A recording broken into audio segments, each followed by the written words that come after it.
Okay, I am back. It's been a week, I hope. Anywho,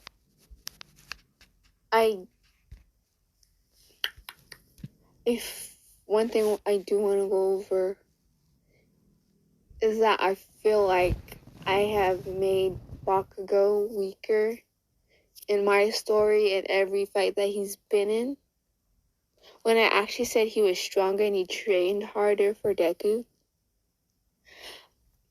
The only reason why he seems weaker in his fights is because I mostly focus on his fights with Deku and him. But obviously he can still beat the others with ease, like his other classmates. You know, the teachers, he has to try really hard to outthink them and stuff. But you know, like him going against his other classmates and stuff, he can defeat them with a little bit more ease. So that's one of the things I want to go over.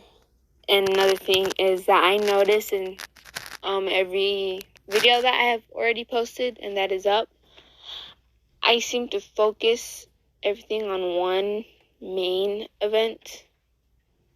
Like how last time, I think it was I think it was the third part. The third part was the hero villains training. Then the USJ was a whole different one. You know, I'm going one by one, but I also noticed that other what ifs, they do 2 at a time, maybe 3. So I was wondering if you guys want me to keep doing 1 at a time for every single part that I release and focus on that one, or do you guys want me to do 2 at a time, but cut down things, if that makes any sense. Okay, so I'll just get into the story now. I think I left off with Deku in the cell. So basically for 2 weeks they sent him on some missions, you know, usual thing, just going around, bouncing all around the place and getting assigned to different people. Cause if he was assigned to a different part of Japan, All For One would tell them the words to say to him, and for them to take control of him and to brainwash him. So that's what he would do. So only maybe 5 people at most know what the words are to control Deku. The League does not know how to control him. Only Shigaraki and All For One know how to control him. And obviously the doctors do know how to do know the words. But the rest of the League doesn't really know. They heard some words, but they don't really understand how he gets mind controlled by them. It's because Shigaraki and All For One was there first, because I think Shigaraki kind of grew up with All For One. Sorry if I'm wrong about that, but yeah. So I want to say that he was sent over. You know how Overhaul was doing his thing, and then the League and him, I want to say, crossed paths at one point. So you know, now they're out in the warehouse, where they met up in the season. I hope you know what I'm referring to. So they met up and Shigaraki offered Overhaul to join him. Then Overhaul was like, no, I want to do my own thing. But how about this? We can be associates, but not necessarily work for each other. Then Shigaraki was like, what do you mean with that? And then Overhaul was like, how about this? If I need a favor, you'll help me out with things. And if you need a favor with things, I'll help you out. But Overhaul was like, nothing too big or nothing too crazy with the favors. And then Shigaraki, he thought about it. He discussed it with Kirigiri. Then I think Kirigiri was like, it seems like a good deal is better than being enemies with him and him interfering in our plans. And Shigaraki told Overhaul, fine, let's do this partnership, I guess. So then they're all like, then they shake hands and everything. Well, no, I don't feel like he would shake his hands. Germaphobe. But they agreed on it. So then Overhaul was all like, okay, my first favor I want to ask. As everyone was about to walk through the portal, then like Shigaraki was like, already? Then Overhaul was like, yes, already. And Shigaraki was all like, what do you need? And then Overhaul was all like, I heard that you guys have the Winter Soldier. And then Shigaraki like was all like, yeah, what about him? Overhaul was all like, I need to borrow him. I heard that you have mind control over him.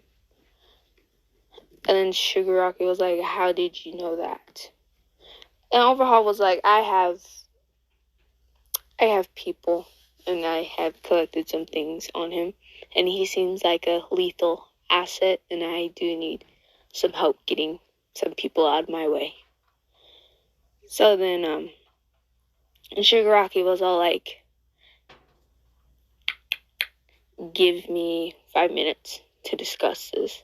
Because whenever they send out deku to someone or somewhere, or the league doesn't or can't go, I mean, they can go everywhere, but they mostly just don't want to go, so like lend them out to people.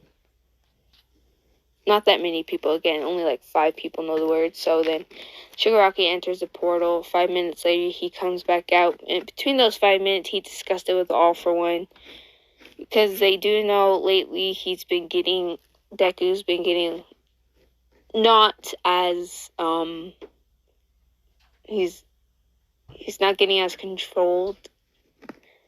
And he's not, like, listening to them as much as he used to, like when he was 13, like as he would when he was 12 to 14. So like they were getting a little bit more control over him.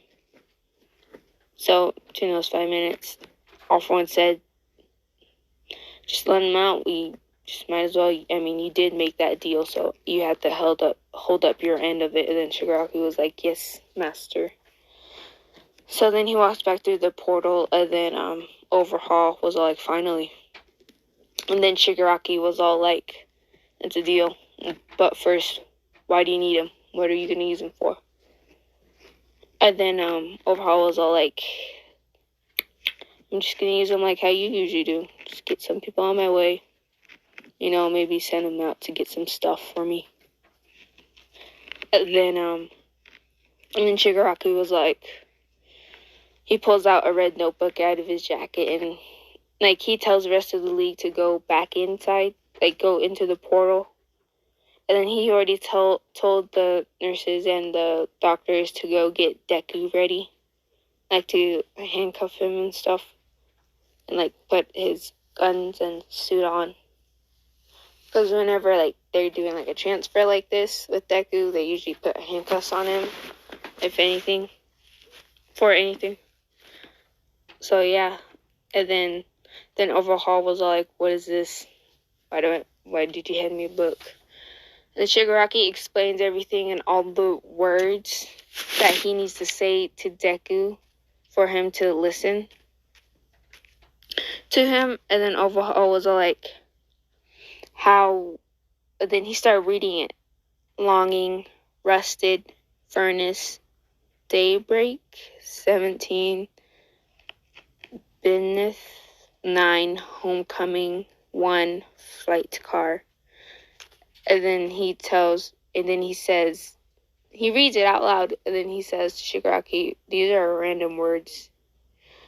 And then Shigaraki was all like, that's what works. And then Overhaul was like, sure, thanks. Where is he?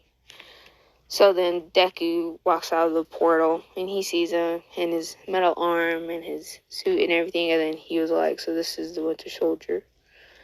And Shigaraki was all like, yes, this is him. And then Overhaul was like, how old? Because he decides how he kind of treats people on their age groups. Like, if you're like, I want to say, in this, he treats people on age groups. If you're like 50, 60, he kind of treats you with respect. From maybe 20, 30, he shows you some respect, not that much. But, like, again, if you get in his way, he will just scoot you aside. Then from 10 to maybe 20, he treats you with little respect, like almost none. He just sees you as a child. He treats you like one, like if you're a brat of a child, he would treat you like that. So then Shigaraki says 16, maybe. I don't know, I lost count. And then Overhaul was like 16. And then Shigaraki was like, yeah, 16. Is there a problem with that? Overhaul was like, you rely on a 16-year-old. And Shigaraki gets defensive. He's like, I do not rely on him. He is only there to sweep away the side pieces of the puzzle. Overhaul was like, whatever. So, and then the doctors injected him with some of the things before he left. Like, some things that make him obey a little bit more than he already does. So then they get Deku in the car and everything. And then they drive back to Overhaul's little base. Then he throws Deku inside a cell with... He throws Deku in a cell. Oh my god.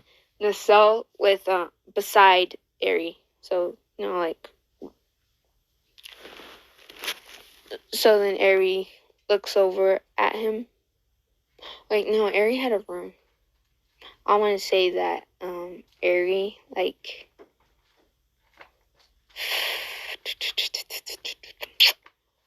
I want to say, like, they threw Eri in a cell after they'd done experiments on her and not in her room. So she was in there at the time when Deku got thrown into a cell. And yeah. So then Deku looks around the place, seeing what's in the cell. It's just the basic things: a toilet and a sink. Well, no, let's just say a toilet. That's all that was in there. It didn't have a blanket, it didn't have a table, it didn't have anything, just a toilet. And then he just sits himself against the wall and tilts his head back and like folds his arms, and then he tries to like get some rest. And then that's when he hears like a ticking, like a pebble like hit the ground. And then he like, his eyes immediately shoot open and looks around, and then that's when he notices he's next to a kid. And then Deku in the back of his mind is like, what is she doing here? And then Eri just like is looking at him, and then Deku just kind of like ignores her and tries to go back asleep. And then Eri keeps making like small noises, and Deku finally was all like, can you sit down? Can you sit still for like 30 minutes? Then Eri was like, oh, I'm sorry. And then Deku was like, it's fine, kid. So then she spent the night in the cell. And also Deku did. Next morning, one of Overhaul's little thugs comes into the cell area, opens Deku's cell, and then Eri is up. Like, she already woke up. She's kind of like Deku, like whenever she hears like a doorknob twist or a handle open or a door opens, she like immediately gets up. So both of them were up once they heard the door open. And then one of Overhaul's thugs opens Deku's door, and then like like tells them to get up and come with him. And then Deku does what he says, and then they go off into a different room and stuff. And then Eri was also wondering why was he there? Was he also getting experimented on and stuff? So then Deku's following this dude around, and then he stops at the door and tells Deku to go in there, and then he tells Deku not to touch anything in there. And then Deku just nods and walks in there. And then he just sees Overhaul sitting in a chair, and then he is just standing in the middle of the office thing that he's in. And then Overhaul was all like, I want you to go. And, well, no. Overhaul tells him to come closer to the desk, and then Overhaul hands him a file, and then Deku picks it up. And Deku does know how to read a little bit. Like, he did have to learn how to read some stuff. Like whenever the League would send him out to get like information and files on people, he would have to learn how to read. But he's not perfect at it. So then Deku picks up the file, looks through it. Then it says that Overhaul wants him to go out and steal a serum from a laboratory. A few, like 25 minutes away from them, there was a laboratory that were doing some tests.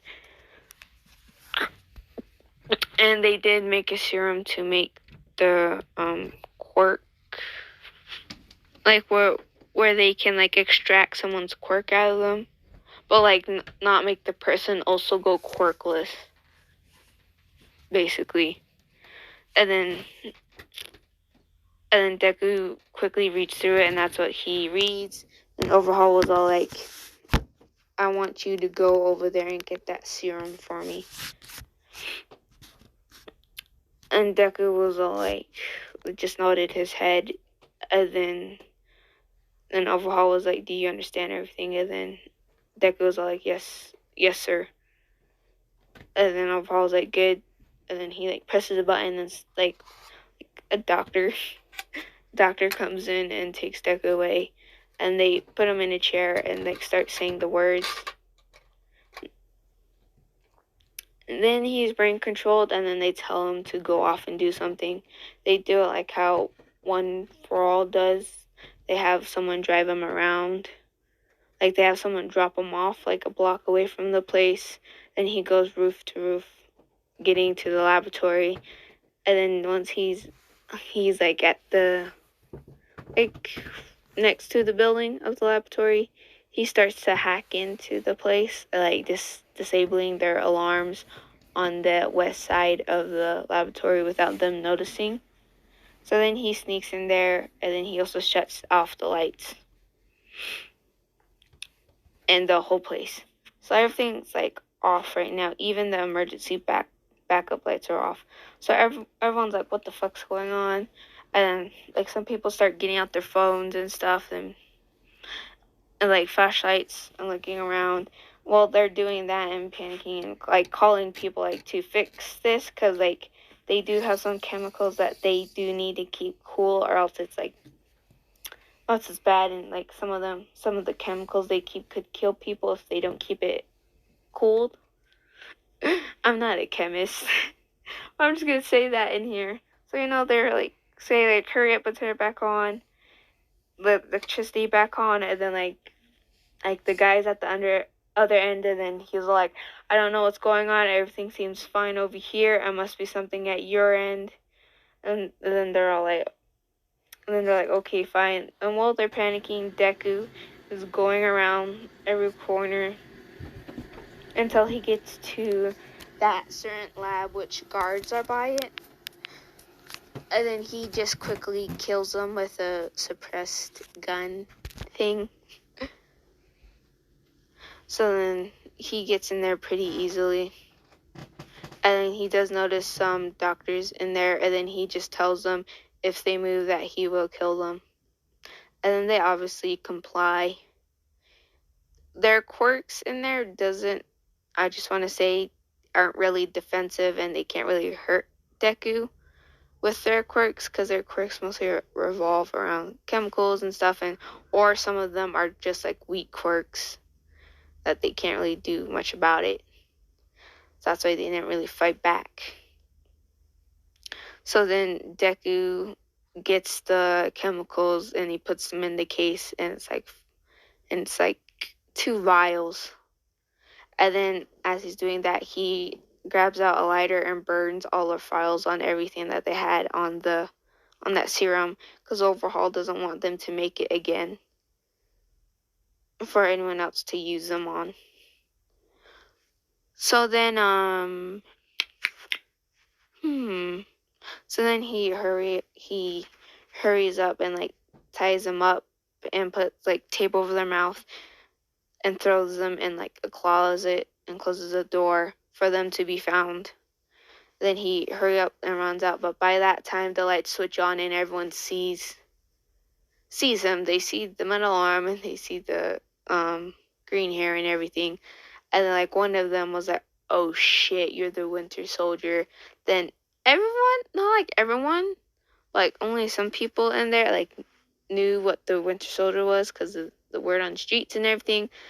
And then like everyone started screaming and like going the other way. Then like the other people who haven't heard about him were like, "What's going on?" And then the other people were like, "Run! He's gonna kill you and stuff." And then like they were like, "He's a villain." And then they're like, "Yes, he's a villain. Now run!"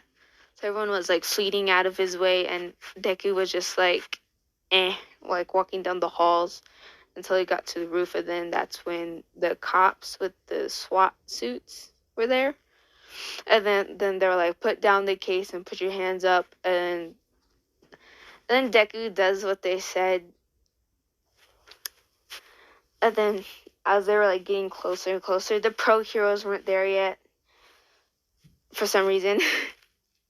As they're getting closer and closer and about to arrest him, he quickly does his moves as he just, I don't know, just imagine him kicking their asses.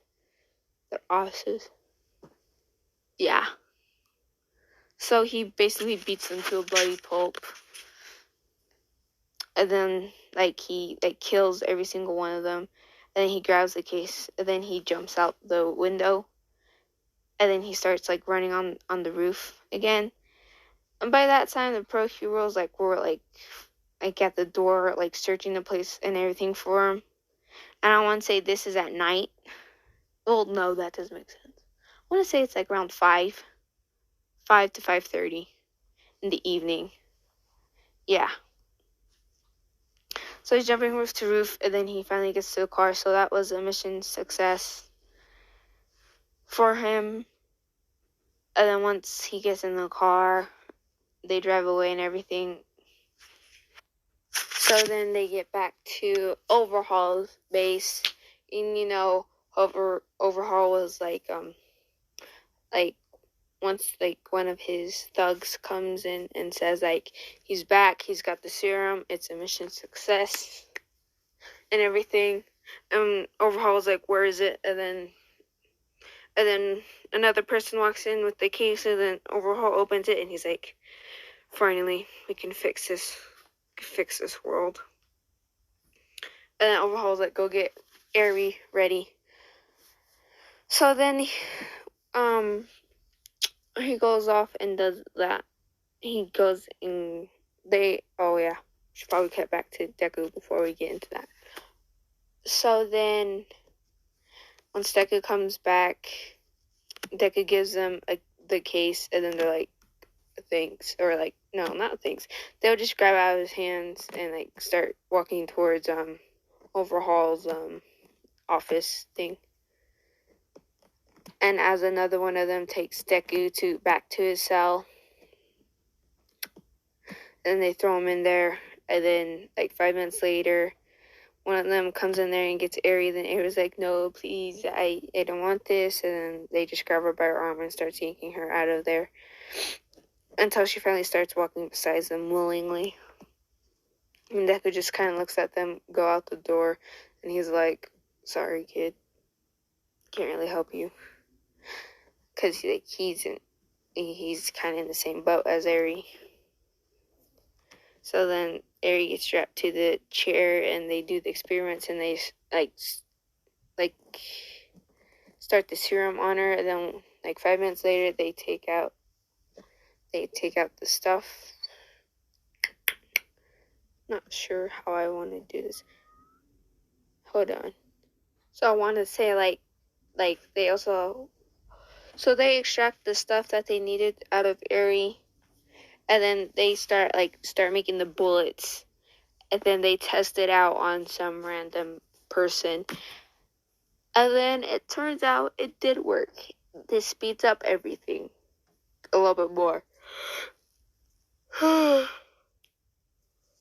And then overhaul for he had Deku for 3 days.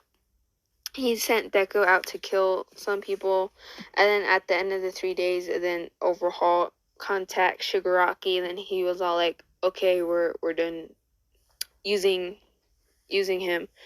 And Shigaraki was like, "Okay, we'll come get him and stuff." So they come back and get him. And over those 3 days, Deku kind of talked to Eri, but not really, because he's emotionless. He doesn't really care if he lives or dies, because his whole life was basically locked up in a cage and getting beat down, basically getting told what to do all of his life, and he never really had any choice in that. Hold on.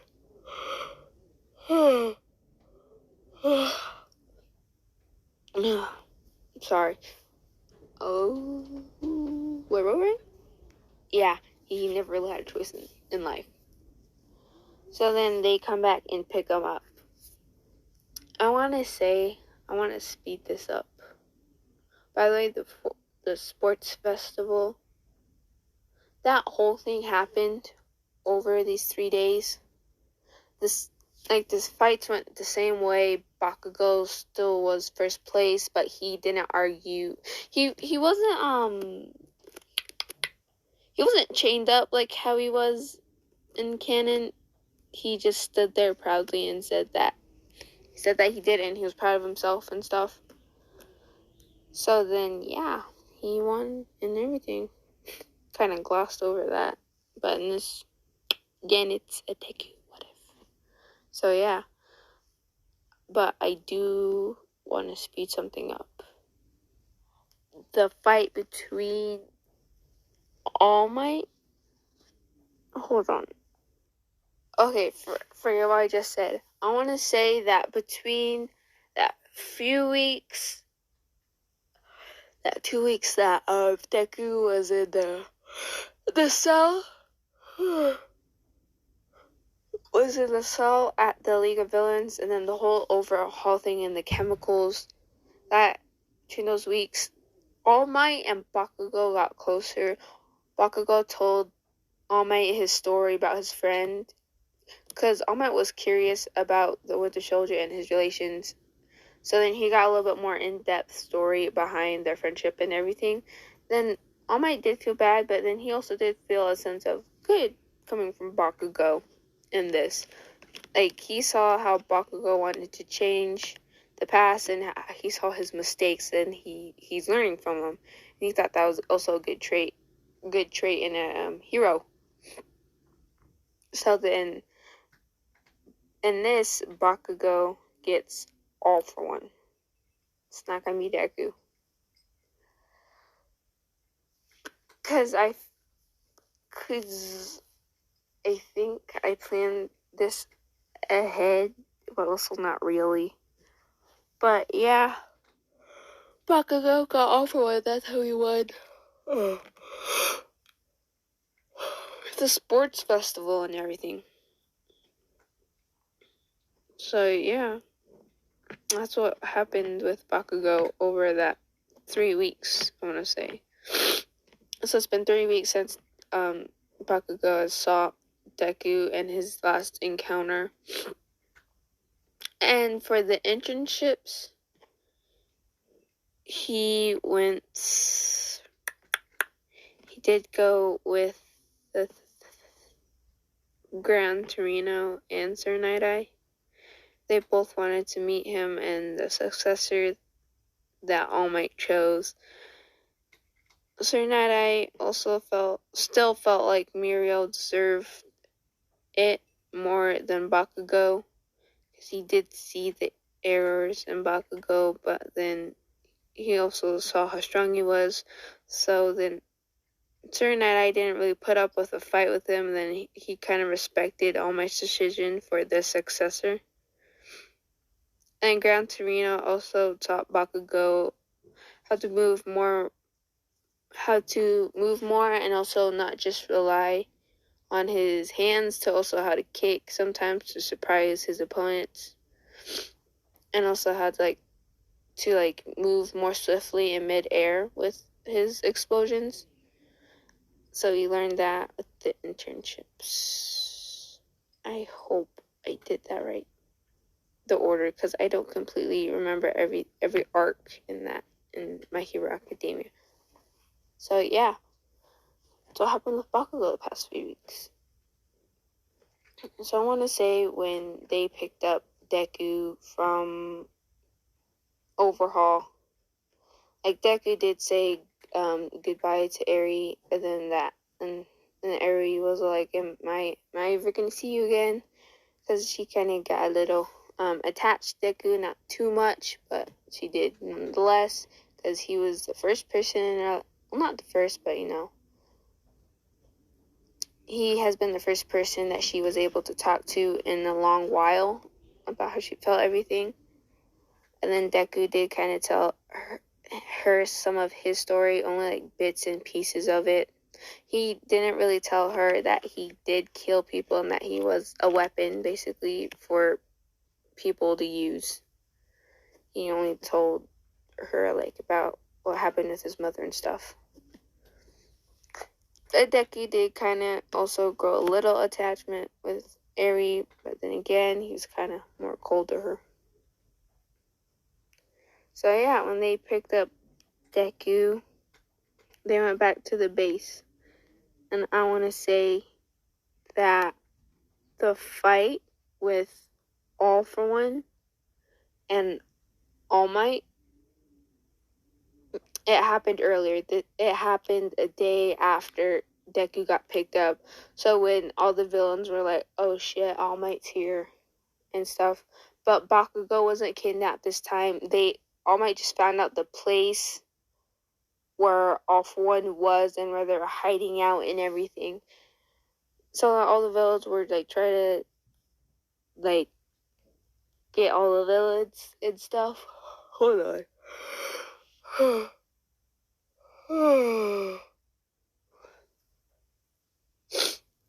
Yeah, so while they were All For One and All Might were fighting and everything, All Might's controller for that detonator in Deku's neck, it broke. And also when Shigaraki was telling the doctors to get Deku ready and get all the equipment for him and like get going, Deku, like, he got ballsy in this moment, and then he thought this was his opportunity to escape from them. So then he, like, pickpocketed Shigaraki and got the controller without him noticing.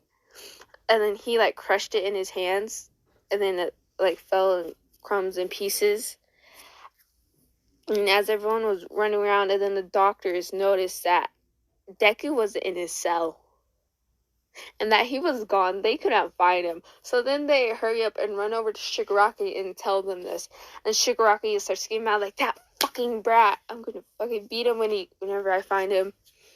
So then Kiryu was like, Master, we gotta go.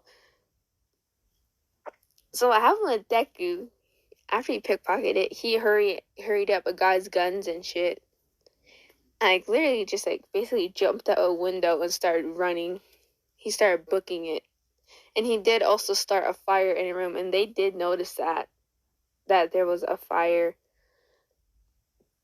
And then, like, Shigaraki looks at Dabi and saying, "Did you do this?" And then Dabi was like, "I didn't do jack shit. I didn't even use my quirk today." And Shigaraki was like, he was like scratching his neck, and then Kirigiri was like, "Come on, we gotta go. We gotta find a new base and stuff." And then Kirigiri was like, "We can worry about that Deku later. Or we can worry about the Winter Soldier later." And Shigaraki was like, "Fine." And they go off. And then Deku, before he did run away, I want to say that that the league, not the league, but like the small villains, like the criminals that did work for the LV, they were in the building, and they were like a floor below them, below the League of Villains. They did rob a bank the week before, so they had like a huge amount of money. So Deku did know about that. He did hear about it. So then, as he was getting his guns and stuff ready, he grabbed a small duffel bag and he went down there. And then all the criminals were like, hurry up and trying to scramble around and get the money. But he basically just kills them all. And he grabs a few stacks of money and puts it in the bag and starts running. That's when he left the building. And then for the rest of it, he set the money on fire. So that's where the fire started. So then, yeah, the heroes were too focused on the fight with All For One and All Might and everything. It still went out the same as in canon. The fight with All For One. He got locked up and put in jail, and then All Might's Small Might form was revealed, and Bakugo was like, "Damn it, I wish I had my hero license, so then I could have helped him and stuff." But then, he still does the same thing. "Now it's your turn." And he was talking to Bakugo, and Bakugo was like, "Now I gotta work harder to be All Might's successor and to be a good hero and shit." So then, Deku didn't really have a plan at the moment. So then he decides, to go on the other side of the city. Yeah, he decides to go on the other side of the city. Next day,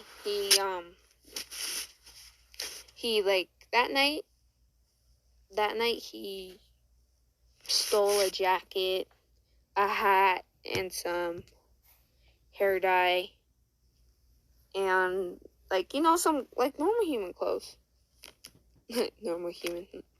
normal people clothes.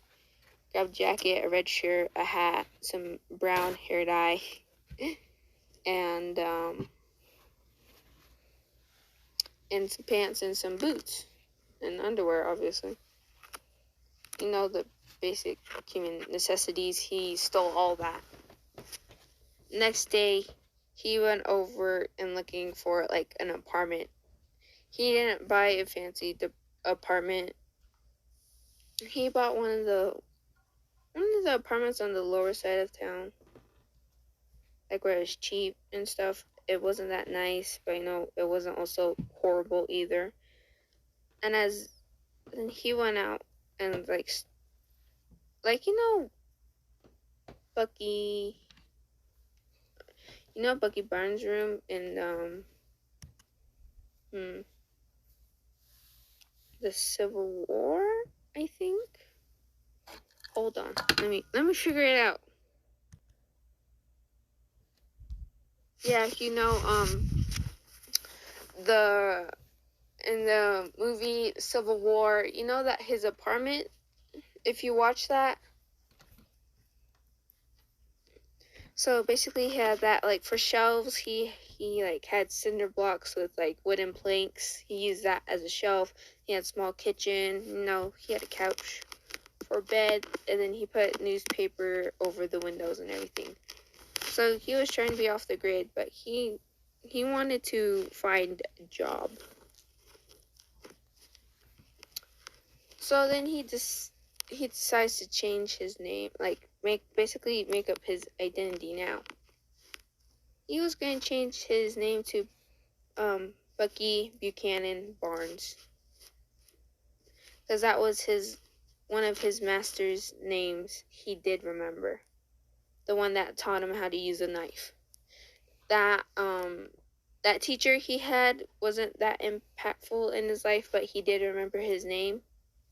So he decided to use his, since Deku did know that he did change his name to something else than that one. So yeah, changed his name, and then he's decided to get a job in construction. And he always wore a long sleeve and gloves at work. A lot of the people at work were like joking and teasing him about it, like, how are you not hot in that and stuff. And then Deku was like, I don't know, it just seems more comfortable to me, I guess. Then they're like, haha, yeah, sure. So yeah, he started to live a normalish life for like 2 weeks. And then the League of Villains kept trying to look for him, but they couldn't find him. They're like, where the hell did he go?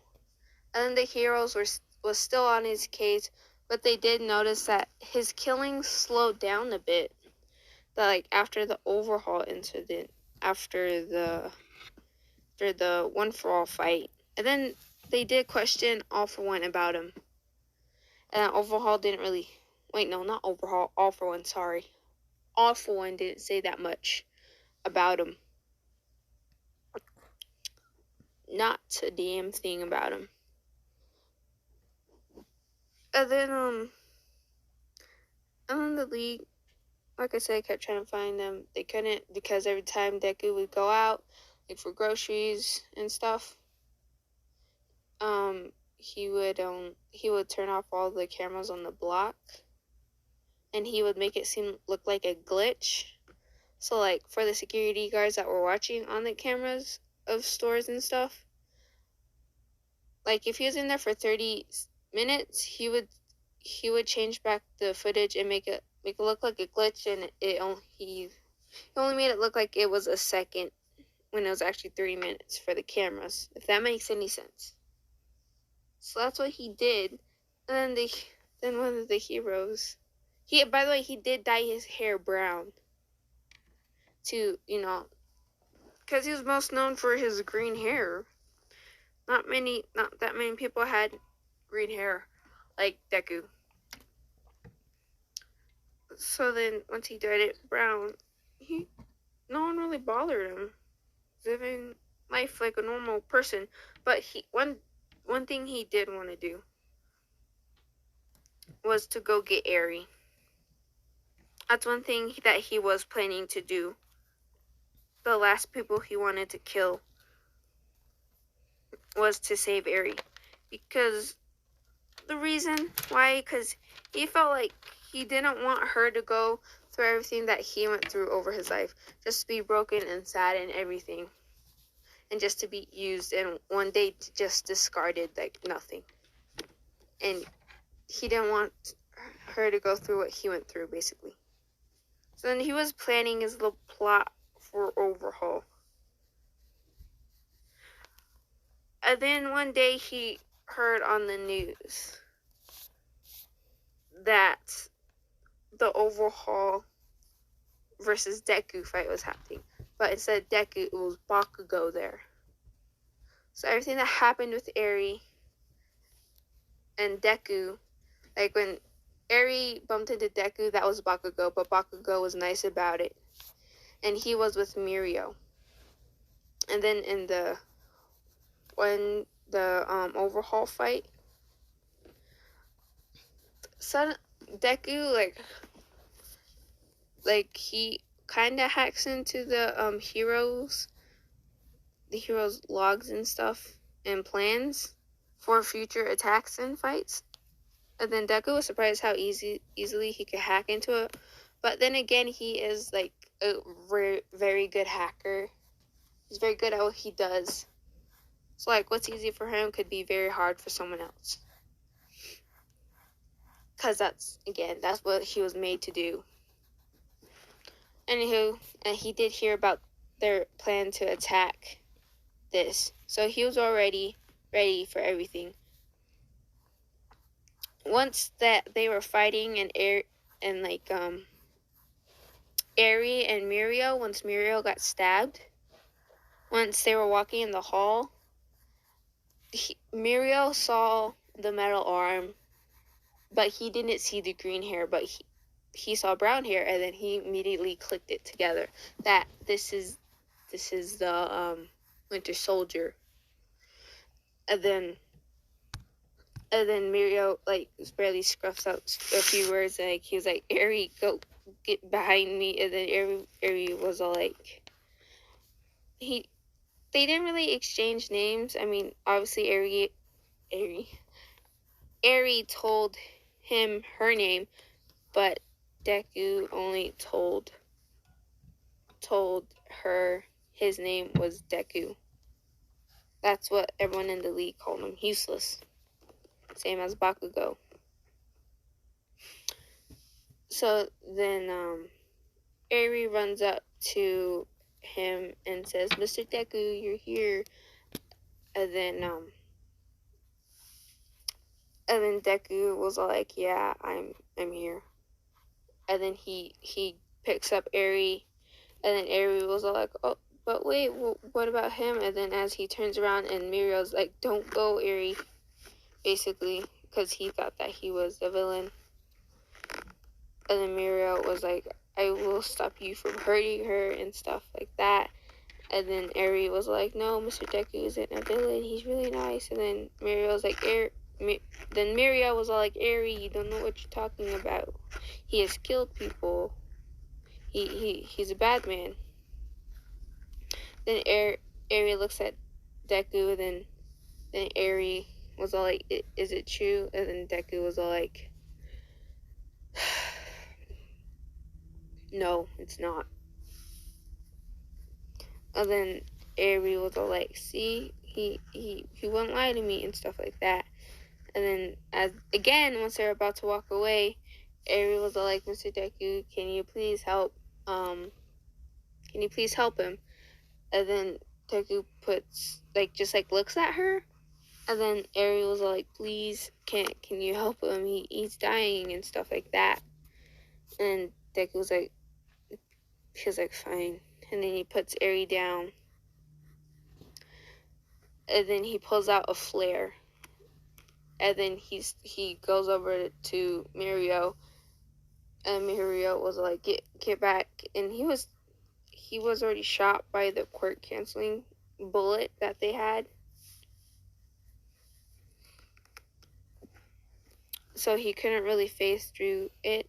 So what basically he did was he pulled out a flare and burned the wound around it to heal it together, to cartelize it, if that makes any sense. So basically that's what he did. That did hurt really freaking bad